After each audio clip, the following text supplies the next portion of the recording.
నా ఇద్దరు పిల్లలు వెళ్ళిపోతూ డాడీ నీకు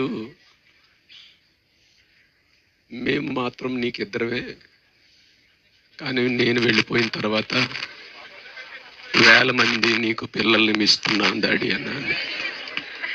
అలాగా ప్రేమతో మీరు అందరూ వచ్చారు. ఇంతకన్నా నాకేం కావాలి?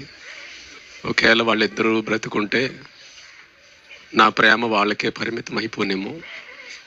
కానీ ఈరోజు నా కుమారుల కార్యక్రమానికి మమ్మల్ని ప్రేమించి మీరందరూ వచ్చారు. మీరందరూ నాకు పిల్లలతో సమానమే.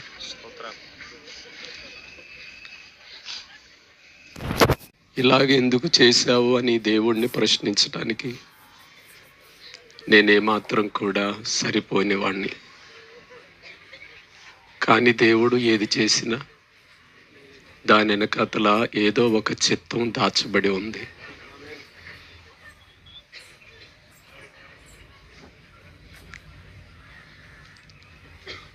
ఇక మీదటి నుంచి నా పరిచర్య మునుపటి కంటే అధికముగా బలముగా ప్రార్థన చేయాలి అని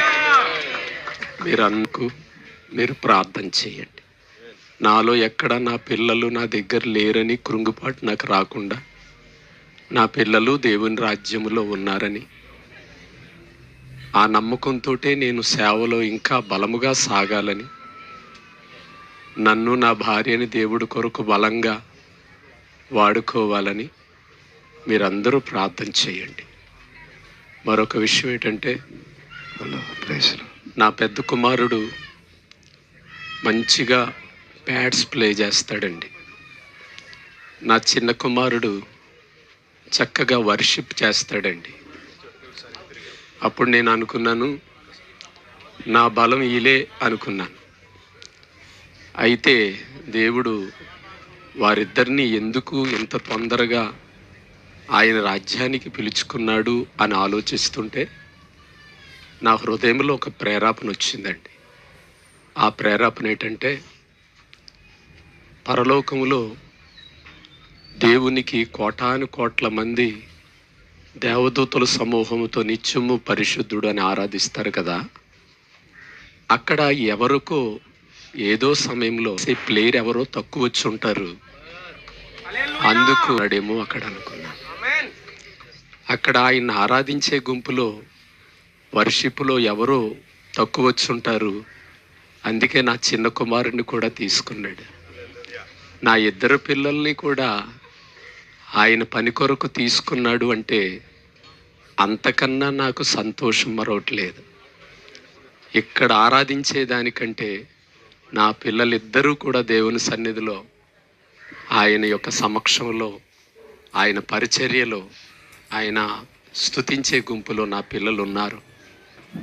నేను ముందుకు సాగాలని, ముఖ్యంగా నా భార్యకి నాకు మనోధైర్యం. ఒక విషయం ఏంటంటే,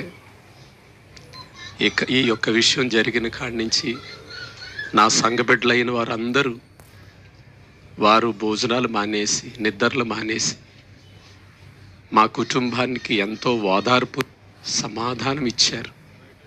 వారికి వందనాలు. నా సంఘబిడ్డలు కాకపోయినా ఈ చుట్టుపక్కల పరిసర ప్రాంతాల్లో ఈ విషయం తెలియగానే ఎంతోమంది మమ్మల్ని ప్రేమించి ఇక్కడికి వచ్చారు. అలాగే అనేక మంది ఫెలోషిప్లో నాయకులు, దైవ సేవకులు ఎంతోమంది ఈ స్థలానికి వచ్చారు. ఇలాగా రావటానికి నా పిల్లల యొక్క ఆ మరణమే కారణమైతే నా సంఘం దగ్గరికి ఇంతమంది రావటం నాకు ఎంతో గొప్ప ఆశీర్వాదకరంగా. కనుక నా భార్య నేను ఇప్పుడు భౌతికంగా మాకు పిల్లలు లేకపోయినా మీరే నా పిల్లలు అని నేను మీకు అందరికీ సేవ చేసుకునే భాగ్యం నా అందరికీ, మీ అందరికీ కూడా వచ్చిన మీ అందరికీ ప్రత్యేకంగా పేరు పేరు మీద వందనాలు తెలియజేస్తున్నాను. మాలో ఎక్కడ కృంగుబాటు లేకుండా ప్రార్థన చేయండి.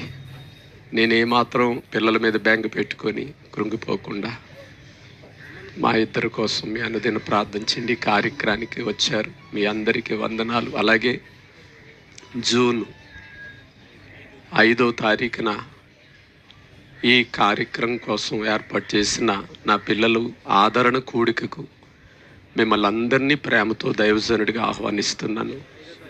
5వ తారీఖు అండి, ఉదయం 9 గంటల నుండి. కనుక ఎవరిని పేరు పేరు మీద పిలవలేదని బాధపడకండి. కనుక మీరందరూ, అలాగే దైవజనులను కూడా ప్రేమతో ఆహ్వానిస్తున్నాను. మరి మా కుటుంబం కొరకు మీరందరూ ప్రార్థన చేయండి. అయితే ఒక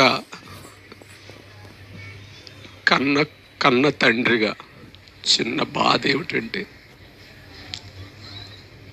ఇద్దరు పిల్లల్ని కడుపులో పెట్టుకొని పెంచుకున్నాను. అయితే నేను చేసిన పొరపాటు ఏంటంటే, దేవుడి కంటే ఎక్కువగా నా పిల్లల్ని ప్రేమించానేమో. ఒకవేళ నన్నే ఎక్కువగా ప్రేమించాలి రఘుయేలు నువ్వు అని ఒకవేళ అలాగాని జరిగించాడేమో అనుకున్నావును. దేవుని కంటే ఈ లోకంలో మనం దేన్ని ఎక్కువ ప్రేమించినా అది ప్రమాదమే కదా. కనుక ఇక నుంచి నా పొరపాటు నేను తెలుసుకొని, నా దేవుడి కంటే ఇంకెక్కువగా దేన్ని ఏది ప్రేమించునని ఇందు మూలంగా నేను తెలుసుకున్నాను. నా కోసం, నా కుటుంబం కోసం మీరందరూ ప్రార్థన చేయండి.